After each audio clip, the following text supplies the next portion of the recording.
Agora a gente sai do Rio de Janeiro e viaja para os Estados Unidos para conversar com a nossa correspondente que mora lá em Nova York, a Mariana Jan Giacomo. Isso porque nos Estados Unidos as prisões federais estão reforçando o isolamento de presos nas celas, não é mesmo, Mariana? Conta pra gente essa nova mudança aí no sistema prisional. Bom dia. É isso mesmo, Alina. Bom dia. A partir desta quarta-feira, os presos das prisões federais aqui nos Estados Unidos não vão poder sair das celas por pelo menos 2 semanas, isso com algumas exceções. O governo norte-americano adotou essa medida depois da primeira morte por causa do coronavírus em uma prisão federal. Esse caso aconteceu no final de semana no estado de Louisiana, onde um preso de 49 anos de idade morreu por causa do vírus. Outros presos também já foram diagnosticados com coronavírus, assim como alguns funcionários do sistema prisional. Então, essa é uma precaução aqui do governo dos Estados Unidos. Atualizando, então, o número de casos, já são quase 190 mil casos do coronavírus em todo o país, mais de 76 mil casos confirmados apenas no estado de Nova York, com pelo menos 1.700 mortes aqui no estado, Kalina.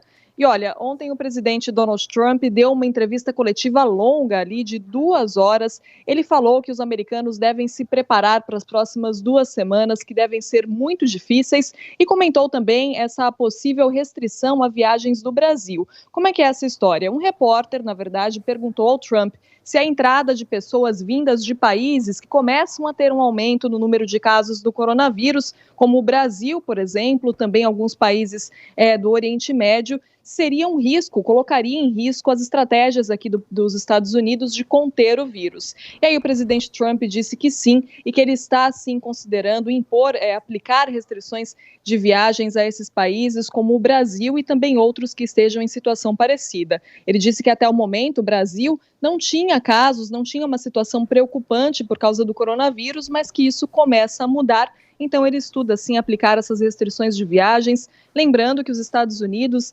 fazem isso mesmo. Essa é uma estratégia do governo norte-americano que já proibiu viagens de vários países, da China, dos países da União Europeia também, sempre que os países estão ali com um número que começa a crescer por causa, um número de casos do coronavírus que começa a crescer, os Estados Unidos acabam proibindo as viagens para evitar colocar a estratégia aqui em risco, Os Estados Unidos que estão adotando as estratégias de distanciamento social para combater o coronavírus. Kalina. Como você disse, essa medida já era algo previsível. Agora, Mariana, em meio a toda essa crise do coronavírus, o governo aí dos Estados Unidos fez uma proposta para a Venezuela. E qual foi ela? Pois é, Kalina, mudando um pouquinho de assunto, o Departamento de Estado norte-americano disse à Venezuela que se a Assembleia Nacional da Venezuela concordar em formar um governo de transição sem Nicolás Maduro, sem Juan Guaidó, e convocar novas eleições em um prazo de 6 meses a 1 ano, então os Estados Unidos podem suspender todas as sanções impostas à Venezuela. Isso e algumas outras condições também para que essa suspensão das sanções aconteça. Os Estados Unidos dizem que essa é uma oportunidade para acabar com a crise política na Venezuela e também levar um certo alívio financeiro ao país com essa suspensão das sanções impostas, inclusive as sanções sobre o petróleo, que acabam prejudicando bastante a economia venezuelana. Agora, o governo venezuelano já deu alguns sinais de que não deve aceitar essa proposta. O ministro de Relações Exteriores da Venezuela, por exemplo, já tuitou que o governo bolivariano não vai aceitar a autoridade de um governo estrangeiro na política deles dessa forma.